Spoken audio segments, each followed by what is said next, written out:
So lovely to have this conversation with you. For everyone else, my name is Violet Du Fen. I am a documentary filmmaker born and raised in China, but currently living in New York. And one of my past film, Hidden Letters, was premiered last year. And I think we're coming to an end of the release and also distribution, but it's so wonderful to see the journey of your film starting this year at Tribeca, the same festival that I launched Hidden Letters last year. And Waad, I'm just like in awe of you as a filmmaker, looking from afar for a long time. And I just wanted to share a little story with you. I'm teaching this semester at a documentary class at Columbia this morning. I was telling my students I'm going to have a conversation with you, and we mentioned about For Selma. Some of the students literally said that's their favorite film of all time. So I just want to share that with you. Thank you. And of course, again, then when I saw your film this time, actually I was on the jury for Heartland, and congratulations for winning the grand jury prize, second time of the festival. I was blown away by the scope of the film and also the intentions and the care that you had with the subject throughout the film. And again, amazing piece that I'm again in awe of your work. So it's my great honor to have this conversation with you about the film, and then just to learn a little bit more about the process from you. I'm not sure. I know that. I just want to I just want to thank you for definitely like your kindness and all this generosity, and also I'm like, I always feel like, as a filmmaker, as a female filmmaker in this industry, we all like learn a lot from each other, and we look up at each other in an amazing way. And thank you for being also in my premiere in Tribeca, for all the support. It really means so much to me. And yeah, the honor is mine actually to get this conversation with you. So thank you very much. And yeah, I'm really excited to have this conversation from a woman to another woman, a mother to another mother. And yeah, it's the honor is mine. Thank you. But I mean, I was just trying to say that the level of risk that you have to take to make the films that you want to make, it is not something that everybody has the courage to do. So to start from there, I'm not sure how comfortable you are talking about where we are sitting in the war, another war going on in the world right now, and then coming from you, how does that make you feel, and what does that translate into, having a film out there about refugees in where we're sitting right now of the world, and how does that make you feel about the urgency of having this film coming out right now? Yeah, I mean, like, thank you so much. I'm really struggling a lot now to think about what's going on and to talk about it. As someone who literally lived under bombing and shelling for 24 hours in a siege, and just, like knowing exactly what does it mean to lose family, to lose friends, to be threatened, to be killed at any second, it was just very hard. Everything happened was really like shaking me a lot. At the same time, I really, everything going around in the world, everything making this life more harder, made me believe more how important is it to tell more stories and to fight, in every second, in every story we're trying to tell out. Whether we found it really related or not, but I think in every story we can all connect, and we can all feel, how important is it to shed the light on stories like the characters in my film or the athletes in my films. It just, for me, like now, I mean, it might be very personal, but my only survival mechanism now is to focus on this film and to make it out to the world, to let people see and watch this and relate to what's going on around the world, but also to relate to every individual life. I'm really struggling now, and I'm just trying, to like help myself to wake up every day and find a new meaning of this, unfortunately, really hard life. Well, the meaning is in your film, and I think it's coming out really strong, loud and clear. I also wanted to comment on, there are a lot of refugee films that's very heavy and really hard to watch, but through both of your films, there's a sense of hope in your stories, and that's so precious. And like the journey that you go through with the characters and understanding their resilience and the hope coming out from them, and I think that's something so special, unique. And can you just talk more about why you're kind of intentionally throwing the lens of that through both of your films, particularly this one? Yeah, I think like it reflects a lot through what we are living through, because in For Sama, that resilience was coming out as a like a defense against all this death and horror around me. And in We Dare to Dream, for me, was like even more clear, because I was able to take one step back a little bit and think about where I am today and where Mm-hmm. is my life going. And the fact that, like, the athletes in the film, the refugees in the film, um, I was just trying to understand through their stories where I am today. And within this, I think I've learned so much. Like, as an athlete, as a sport person, all this like strength you need to have to like do this amazing and hard work every single day. But also not to be just an athlete, but also to be a refugee, to understand what does it mean to leave everything behind, to be able to start your life from scratch in so many like moments in your life. um, I think that hope was something I was able to take from these stories and put back in the film, because that's the reality of this relationship with them. Mm-hmm. You mentioned something before about the relationship between us, and I think that was something um, made me just realize, how like hard is this life is, but at the same time, how much we look like each other and we talk like each other and we Mm-hmm. feel the same things, even Mm-hmm. when we don't speak the same language, even when we totally don't look like each other in our like, description or whatever. But as a human being, wherever we come from, there's a lot to connect, there's a lot to share. And I think, that's how I just touched so much of their stories through my own experience, and I was just able to reflect this and put it back in the film for people to see. And my hope always, of course, is for this audience to connect as well and reflect on that and put it out again in different ways. Um, so yeah, hope and resilience was always something, yeah, helped me to keep going, and that's why I'm doing more films now. And I think that your presence in the film, just given what you were talking about, the relationship you have with the subjects, and for you to reflect on each other's experience together, I just, your presence in the film is so, it struck me so much of, a lot of times that you are a filmmaker, but there are a lot of times you're just a companion to these people. And at particular moments when they're, for example, they're facing challenges that they may not even be in, Tokyo, and they may not even be on the stage to compete with the other players because of COVID, and your presence of comforting them and then letting them to feel okay and to release their emotions. And I mean, that emotions, of course, resembles all they have gone through, not just that particular moment of that particular challenge. And because of your understanding of them, of all those experiences, and I think that it was just so special. Can you talk more about that as your role to them, as a filmmaker, but also as, a common refugee, who shared the same experience with them? Yeah, I think I was struggling a lot as well, like as as a I would call it like as a upcoming filmmaker. My only film that I made was for Sama, and it was very like unique experience to me. I didn't really know and understand how films would be made. So, I was taking like a lot in as I was making for Sama.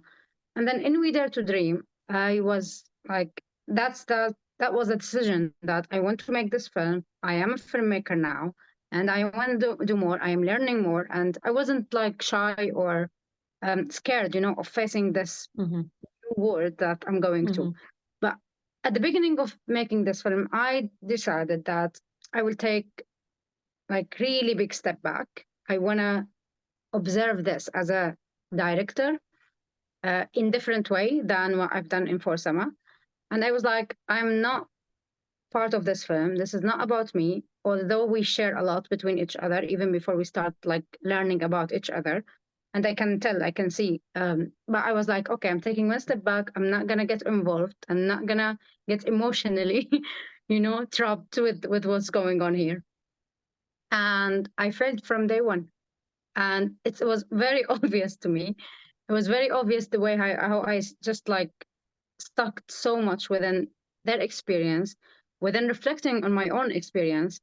And it was all the way, along they not just even ending of the film, but also Tribeca screening, when we had the 5 amazing people with me. And even today.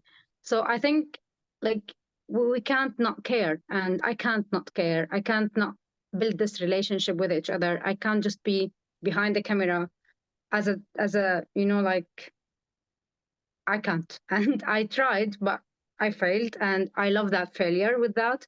And I think maybe this is my style. Maybe the main thing that as a filmmaker today, I'm trying to explore and to understand, how do I see this world? What is my themes? What is my styles?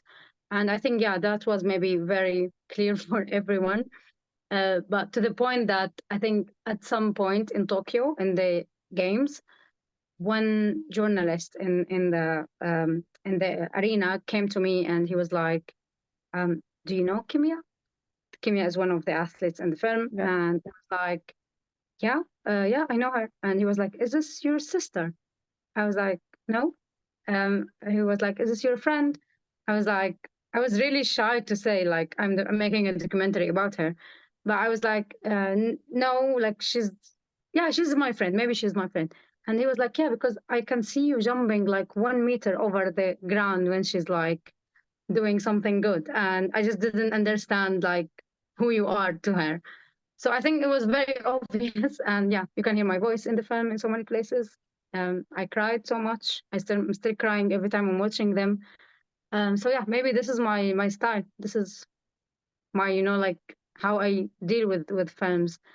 And I'm really proud of that. I'm so proud too, and I'm so glad that you realized you failed of not like your first attempt of not kind of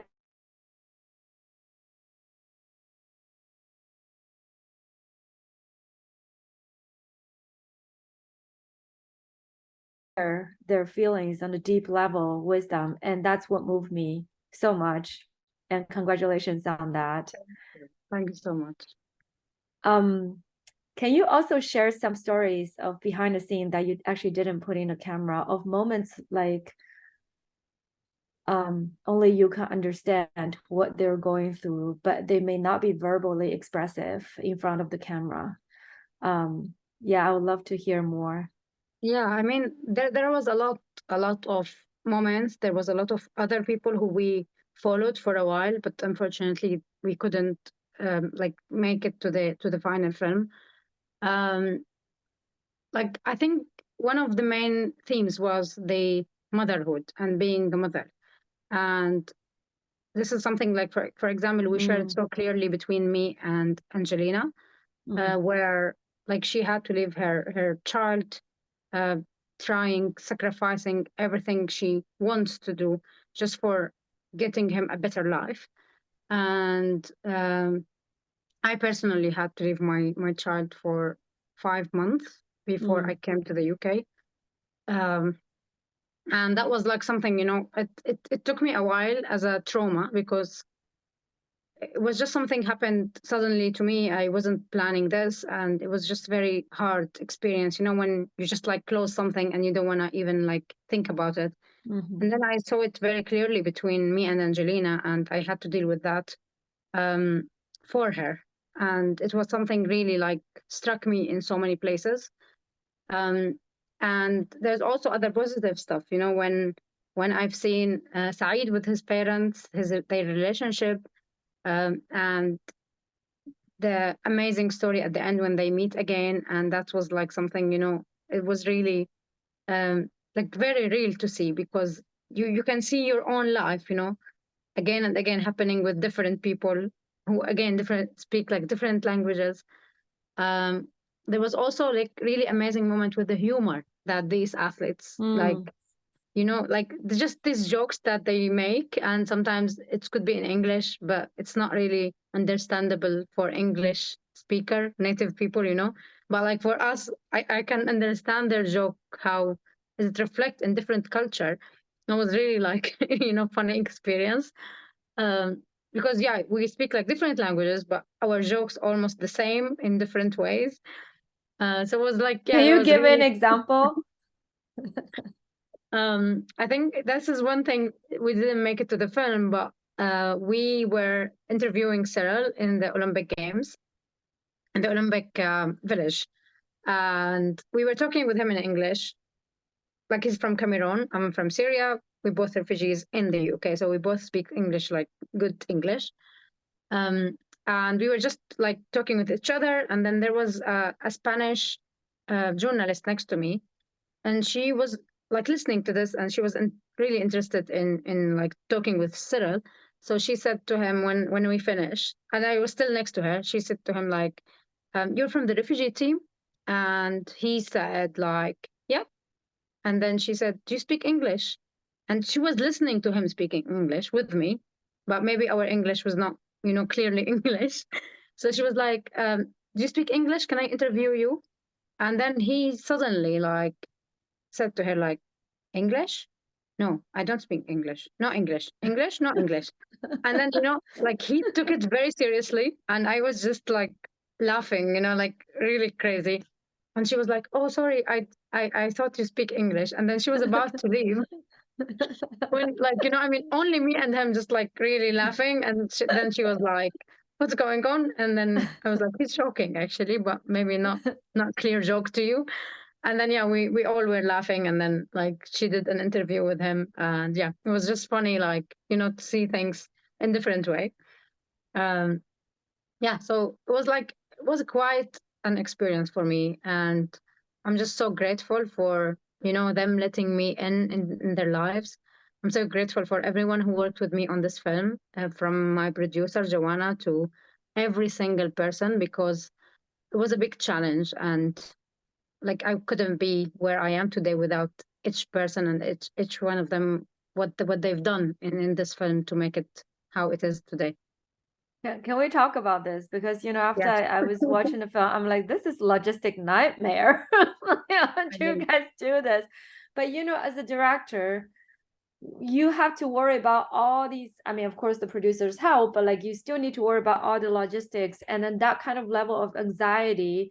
But at the same time, these are people that you deeply care about. And then you also wanted to really give them 100% attention when things are going on.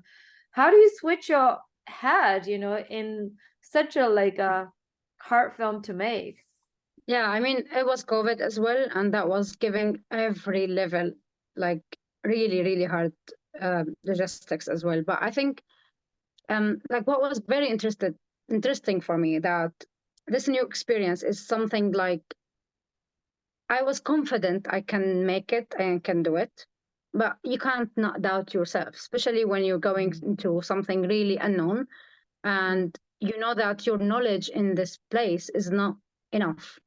Yeah, I have my feeling, I can follow my feeling wherever I go, but like I don't have that experience of making so many films.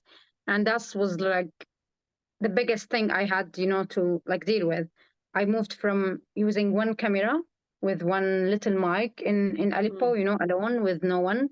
I was the Right, producer, I was the director, to right. be suddenly in the middle of like Tokyo with 5 different crews, and cameras and people and producer and other people. So it was really like interesting process. But I think what really helped me, that I had to face this, and I had someone like Joanna, which she's just very open and very like encouraging. And in some places where I was really like not sure where I am now, she just like, like was shaking me to like, no, you know what you're doing. And it was just amazing. And also like I remember this like first couple of weeks when I had to sit down with our DOP and the like different people from the crew, and I had just to tell them like, I know how to operate my camera. I have no idea about all your stuff. I really need to understand. And everyone was just so passionate about the story. Mm. Everyone was really believing that I would be able to do it. And I think everyone just put everything they know like on the table for me to be able to do where I am. And I was leading. I was leading in so many times where I had to lead. And I was getting all the support I need. And I think it was just interesting because Joanna and her team, like it was just amazing situation, very emotional at so many times as well. Again, COVID was really like, I still like, I feel like it's a classic like thing now, but it was really difficult in every level. And also going in a place where, like, it is hard, like it's the Olympics games, it's the athletes' safety, it's our safety as a crew. So it was like a lot going on, but I think it was just amazing because I think the main theme in this work was as a family, and we all like came together everyone was passionate, everyone wanted this project to work, and everyone believed in the message of this work. And I think, yeah, it was an amazing journey for me, and I'm so grateful just for the love and the support that I was able to get across the entire journey of this, from Gebbia, who was the financier of this film, to XTR, to Joanna and Violet, and everyone worked on the film from the entire crew. I'm so happy that you said you own that leadership at the end. I'm so happy to hear that, and I know what kind of feeling that must be for you. Can you talk a little bit more about, spending those like, I don't know how long is the production that you spend the time with all the 3 years, athletes? yeah. 3 years, spending those 3 years with all your subjects and then be with them, and also the journey with them also means probably unpack a lot of your past and your feelings. How does that transform you as you reflecting on your journey from Syria now to London, and what is the takeaway for you, not just as a filmmaker, but as someone who's been with them for 3 years and finishing the film? Yeah, exactly. Like the fact that when I met for Sama, I think I didn't really realize like how different my life became, and the fact that emotionally I wasn't ready, to leave. I wasn't expecting, and I didn't want to accept that I left Aleppo. And I found out that suddenly, I'm in London.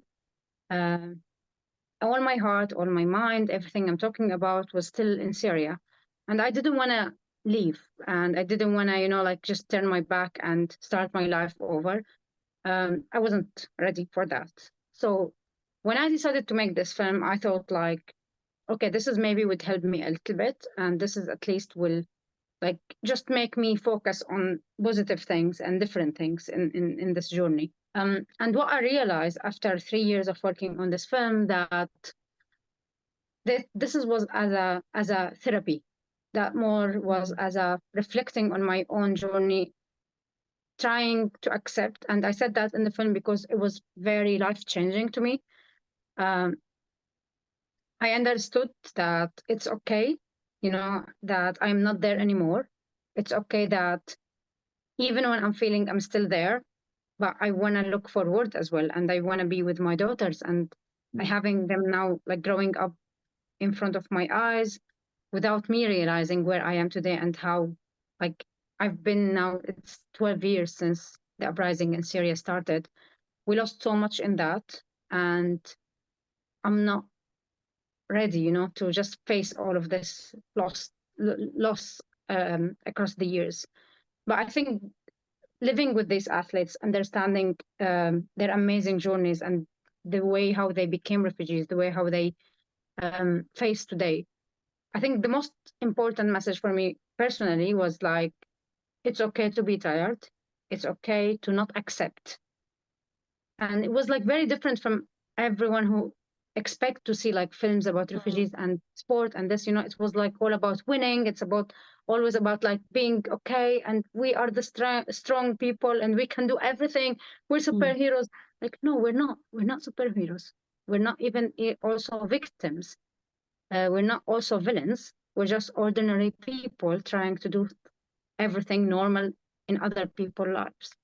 And I think I'm just walking out from this project now more confident in my filmmaking, more confident as a refugee, more proud of my identity, and just being able to realize, how we can make change and we can make people think differently about us and about other people. And I'm just really like very proud that I was able to finish this, because on a personal level, it was a challenge. On emotional level was a challenge. On a career level was also another challenge. So I just like, I've learned so much and I'm so proud I'm where I am today with this. And like the way we call it, We Dare to Dream, it's just a lot from who I am and what I carry in my mind and in my heart. And I'm sure every one of your film, including this one from now on, is also for Sama. So, yeah. I was so inspired by what you just said, but with this film, what do you want to leave for your daughter as well?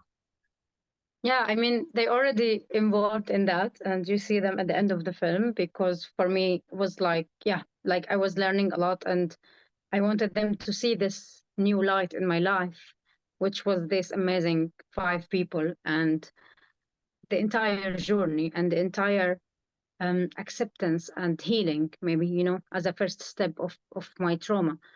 I want them to be proud for who they are. I want them to try and try hard, and I want them to accept when they can't and when they fail. And I just want them to be who they are and not being, labeled with anything, not accepting that anyone can label them in any way, and understand that there's so many people out there, they have the same feeling and they are in this together, and they can come together and fight for better future for all of us. They're so lucky to have you as a mother, and we're so lucky to have you in our industry as a filmmaker, as a colleague. It's so wonderful to talk to you. Is there anything else you would love to add? No, I just want to really add that I am lucky to have so many amazing people who are like, I couldn't do this alone. I will never be able to do this alone. I can't keep going alone, and I don't want to. And with having amazing people, all over us, it's always good to get that strength from them and to be able to stand up all together. So thank you for, helping. I feel that too every day. Yeah. And yeah, thank you. Thanks for everything.